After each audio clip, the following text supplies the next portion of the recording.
বিসমিল্লাহির রহমানির রহিম।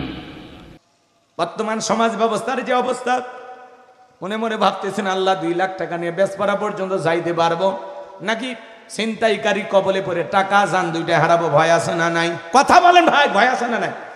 চুরির ভয়, দুর্নীতির ভয়, টেন্ডারবাজি, সাদাবাজি, খুন, ধর্ষণ, চতুর্দিকে খালি আতঙ্ক। মেয়েটা স্কুলে গেল, ভালোভাবে ফিরবে না কে, কারো লালসার শিকার হবে, ভয় আছে না নাই? স্কুলে গেল, ভালোভাবে ফিরবে নাকি কি হবে, টেনশনে থাকে মা বাবা। মনে রাখবেন বাজান, এই সমাজে চুরি, দুর্নীতি, টেন্ডার ভাবে, চাঁদাবাজি, খুন, ধর্ষণ বন্ধ হবে সেই দিন।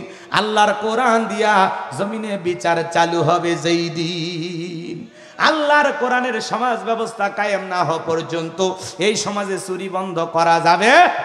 মসজিদের জুতা চুরি হয়ে যায়, মসজিদের মাইক চুরি হয়ে যায়, চোরে না শুনে ধর্মের কাহিনী। অনেক মাহফিলে ওয়াজ শুনতে আসেও 2-4টা চুরি হয়। রাতের 1-2টার দিকে একটা প্রাণী কুকয়া জিলায়, নাম হলো শিয়াল পণ্ডিত। ওর নামে কি চাটমোহরে মুরগির হোটেল আছে, ব্যাংকের অ্যাকাউন্টে টাকা জমানো আছে, ওরে খাওয়াই কে?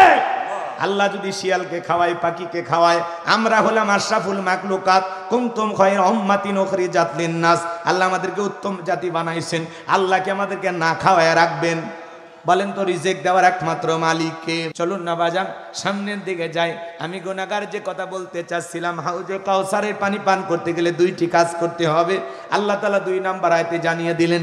জবান ছেড়ে সবাই বলুন, ফাসল্লিলি রব্বিকা ওয়ানহার। বলুন বলুন, ফাসল্লিলি রব্বিকা ওয়ানহার। 1 নাম্বার হলো ফাসল্লিলি রব্বিকা, রবির উদ্দেশ্যে সালাত। সালাত হবে একমাত্র কার জন্য? একটু চিল্লা বলেন, কার জন্য? আল্লাহ রাব্বুল আলামিন বলেন, কুল ইন্না সালাতি ওয়া নুসুকি ওয়া মাহইয়ায়া ওয়া মামাতি লিল্লাহি রাব্বিল আলামিন।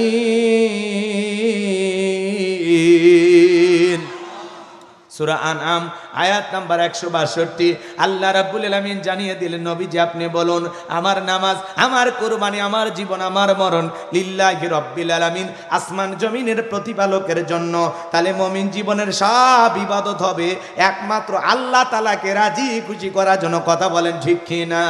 আমার জীবন, আমার মরণ, আমার বন্দেগী কবুল করো ইয়া ইলাহি, আমার জিন্দেগি, আমার জীবন, আমার মরণ, আমার বন্দেগি। জোরে বলেন মারহাবা।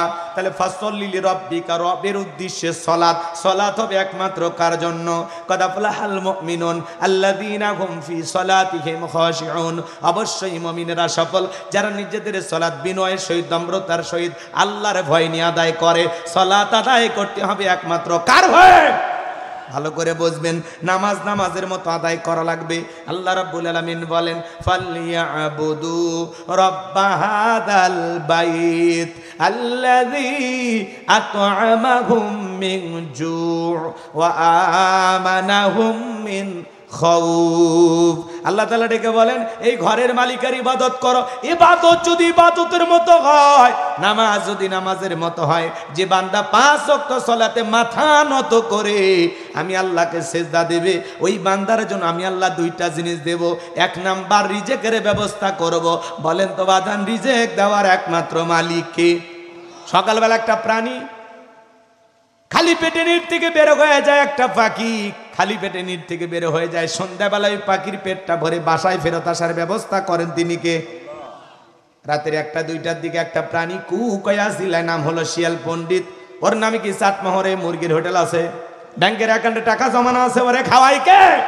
আল্লাহ যদি শিয়ালকে খাওয়ায়, পাখিকে খাওয়ায়, আমরা হলাম আশরাফুল মাকলুকাত, কুনতুম খায়রা উম্মাতিন উখরিজাত লিন-নাস। আল্লাহ আমাদেরকে উত্তম জাতি বানাইছেন, আল্লাহকে আমাদেরকে না খাওয়ায় রাখবেন? বলেন তো, রিজেক দেওয়ার একমাত্র মালিককে? ওয়া মা মিন দাব্বাতিন ফিল আরদি ইল্লা আলাল্লাহি রিজকুহা। সূরা হুদের ভিতরে আল্লাহ পাক জানিয়ে দিলেন এই পৃথিবীর জমিনে এমন কোন বিচরণশীল প্রাণী নাই যার রিজিকের ব্যবস্থা আমি আল্লাহ আসমান থেকে করি না। ওই আটলান্টিক মহাসমুদ্রের 33,000 ফিট গভীরতল পানির নিচে থাকা ছোট্ট একটা প্রাণী, তার রিজিকের ব্যবস্থাও আমি আল্লাহ আসমান থেকে করি। তাহলে বলেন বাজান, রিজিক দেওয়ার একমাত্র মালিক কে? আরেকটু জোরে বলেন কে? এরপরে আল্লাহ বলেন, এক নাম্বার আমি রিজিকের ব্যবস্থা করব, নামাজের মতো আদায় করলে আমি আল্লাহ এক নাম্বার তোমাদেরকে রিজিক দেব। আর 2 নাম্বার বান্দারে ওয়া আমানাহুম মিন খাউফ, সকল ভয় থেকে তোমাদেরকে নিরাপত্তা দেব। ভয় আছে না নাই? রাত 2টার দিকে 2 লাখ টাকা নিয়ে পাবনা শহর থেকে চলে আসবেন বেজপাড়া। বর্তমান সমাজ ব্যবস্থার যে অবস্থা, মনে মনে ভাবতেছেন আল্লাহ 2 লাখ টাকা নিয়ে বেজপাড়া পর্যন্ত যাইতে পারবো নাকি ছিনতাইকারী কবলে পড়ে টাকা জান 2টা হারাবো? ভয় আছে না নাই? কথা বলেন ভাই, ভয় আছে না নাই? চুরির ভয়, দুর্নীতির ভয়, টেন্ডারবাজি, সাদাবাজি, খুন, ধর্ষণ, চতুর্দিকে খালি আতঙ্ক।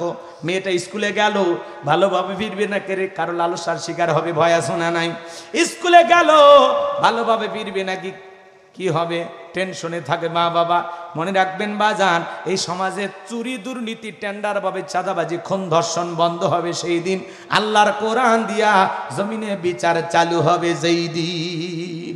আল্লাহর কোরআনের সমাজ ব্যবস্থা কায়েম না হওয়া পর্যন্ত এই সমাজে চুরি বন্ধ করা যাবে? মসজিদের জুতা চুরি হয়ে যায়, মসজিদের মাইক চুরি হয়ে যায়, চোরে না শুনে ধর্মের কাহিনী। অনেক মাহফিলে ওয়াজ শুনতে আসেও 2-4টা চুরি হয়। এক কথা বলেন। আমি আর ভাইয়েরা, ফ্রান্সের লোকেরা কেন নবীকে গালি দেয় শোনেন। মক্কা নগরীতে একজন নবীকে গালি দিত, এর নাম ছিল ওলীদ বিন মুগীরা। নবীকে একাত্ম ভাষায় গালিগালাজ করে। আল্লাহ আসমান থেকে আয়াত নাজিল করে জানিয়ে দিলেন, উতুল্লিম বাদা যালিকা জানিম। নবী গো, এই ওলীদ বিন মুগীরা হলো পিতৃ পরিচয়হীন জারজ সন্তান, ওর জন্মের ঠিক নেই, একটা বাস্টার্ড। নবীকে গালি দিবে যারা অবৈধ জারজ সন্তান, তারা। কথা বলে ঠিক কিনা? এই ওলীদ বিন মুগীরা দেখে বলে, নবী এত বড় কথা, আমার জন্মের ঠিক নাই। ঠিক আছে আপনি থাকেন, আমি বাড়িতে যাই। ছেলেটা বৈধ না অবৈধ জানে কে? ফ্যাক্টরির মালিক, তার মানে তার মা। তার মায়ের নাম ছিল ঝর্ণা। যা বলে, মা করবি না কোনো তাল বাহানা, নবী মুহাম্মদ আমারে বলেছেন উতুল্লিম বাদা যালিকা জানিম, আমি নাকি পিতৃ পরিচয়হীন জারজ সন্তান। ওলীদ বিন মুগীরার মা মনে মনে ভাবে, এই গোপন তত্ত্ব নবী জানলো কেমনে? নবী তো জানতেন না, নবীকে জানিয়ে দিয়েছেন তিনি কে।